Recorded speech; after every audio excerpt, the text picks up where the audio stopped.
sure you got a lot of space. I'll stay on this side.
One more.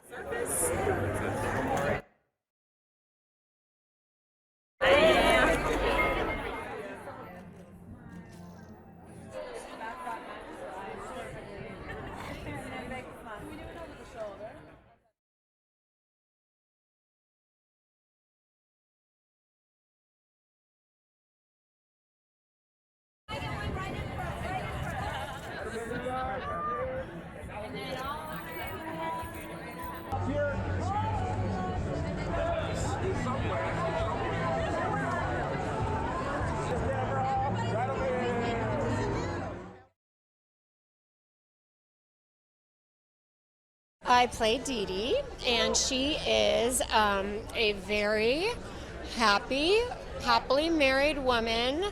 Her husband has made a lot of money, and she really enjoys that, and she has a big life, and she's from New Jersey, and she's a little bit like a Real Housewife of New Jersey in the best possible way, and then she loses everything.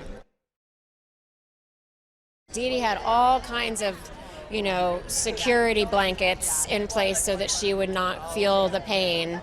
And ultimately, even those things were pulled away so that she had to face the pain and who she really was. And, ultimately she grew from it. It was funny when Jason called and told me this was the character he was imagining for me. I was so surprised. I was like, oh, that's so different from Tammy Taylor on Friday Night Lights. But I loved that. That was what made it really exciting. I really hope that audiences understand that while the ideas behind the show have a lot of sadness, there's a real cathartic emotional aspect to it that I think audiences will find really uplifting. We're going to see people from very diverse backgrounds connecting on this one common experience of grief and loss.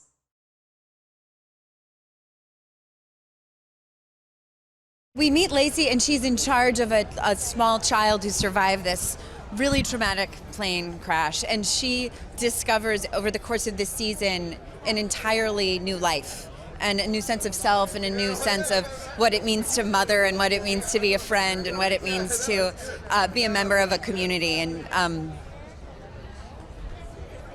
of discover life again. It was such a beautiful ensemble and such, it was such a deep group of actors. Everyone took this so seriously and was so excited to be there and really wanted to do justice to this story, and it was really just such a pleasure to play with all these people.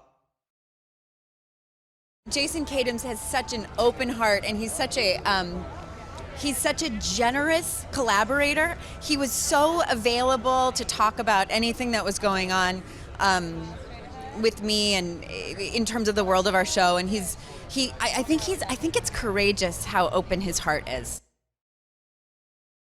It's profoundly affirming to what we've all kind of experienced in the past couple of years. There's a lot of loss, but there's so much life that can be gained when we kind of come together, and that's really what this show is a microcosm of.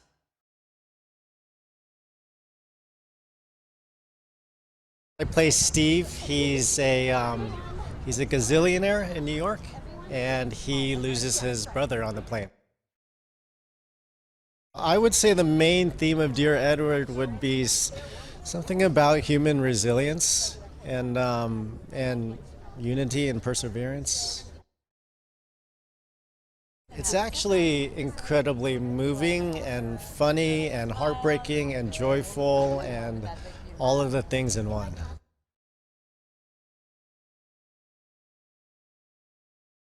Dear Edward is a show about finding hope after loss and how the different storylines and characters do it in different ways. Edward is kind of what ties all the storylines together because he was the sole survivor of the plane crash that everyone else lost their family members in or loved ones. But all the storylines are so important to the story, and they all tell something different. They all support a main message, which is that you can come back from any level of loss through hope and finding new connections and community.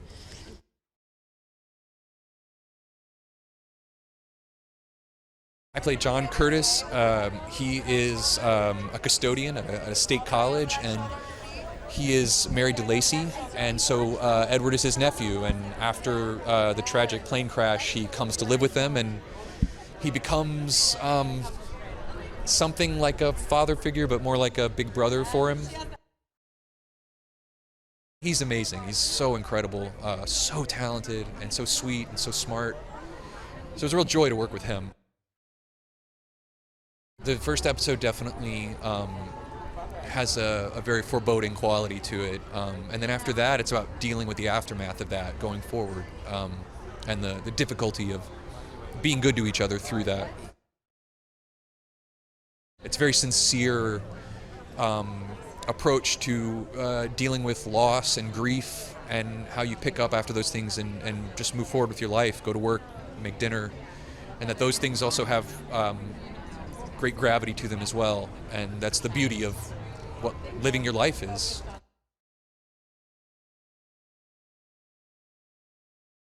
I play Adrienne Washington, and she loses her grandmother on this airplane crash, and so we are all grieving together, and she goes through the process of figuring out who she is after her grandmother is gone, and for her that means running for Congress. Well, I actually lost my grandmother 5 years ago myself, so it felt like I knew exactly where to draw from, and grief isn't always so bad. There's actually a lot of love and a lot of light to be found on the other side of it, because healing requires that. And so even on set, we were filming really, really heavy material, but you know, we were cracking jokes and reminiscing about our loved ones that have passed in the way that you would. So it was lighthearted at the same time. Dear Edward is about community. It's about coming together and finding family. Every single person in the story loses a loved one, and every single person gains a loved one at the end.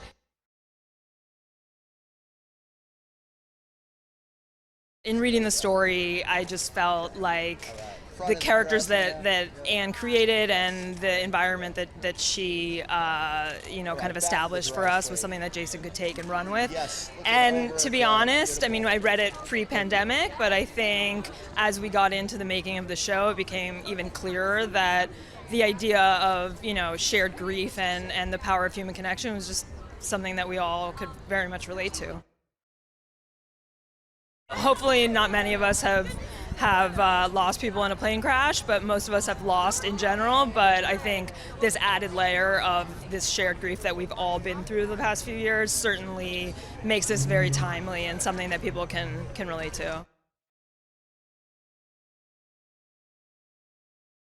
This is a show about a 12-year-old boy who survives this plane crash, and which sounds like heavy and depressing. But it's actually the show that's about what happens afterwards to him and a group of people unlikely group of people who meet and become very much connected. And it's a show that's really about hope and connection and sort of the power of the human spirit and resiliency. It's a dream ensemble. It's a, I love doing big ensemble shows. It's my favorite thing. And this is a big ensemble show. And so it's been great. I got to work with Connie Britton again, which I haven't worked with her since Friday Night Lights. It's been like a dream. We stepped right into our shorthand and it was very collaborative and wonderful to work with Taylor Schilling, who I've been a huge fan of, who was sort of taking on this role that was kind of like a anchor role in the show and did such a beautiful job. She just kind of like dived into it with abandon. Colin O'Brien came in and read for us among, I would say, hundreds of actors, and we found him to be have such a light, mature beyond his years. I have to remind myself sometimes that he's a kid.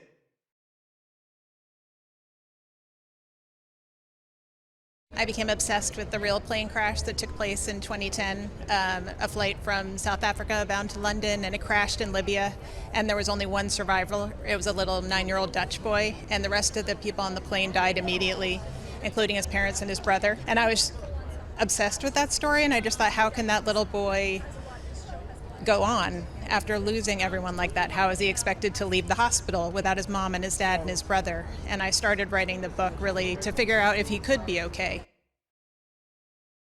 Jason really took my book and then reimagined it. So the core of it is the same, and I would say the heartbeat of it is the same. There's still the kindness and the love and the need for connection.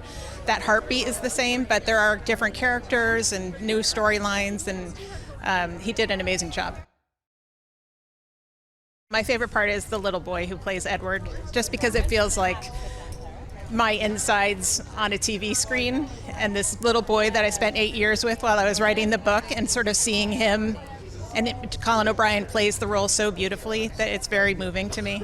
And Connie Britton is amazing. No, you mop it up. Well, you wanted it your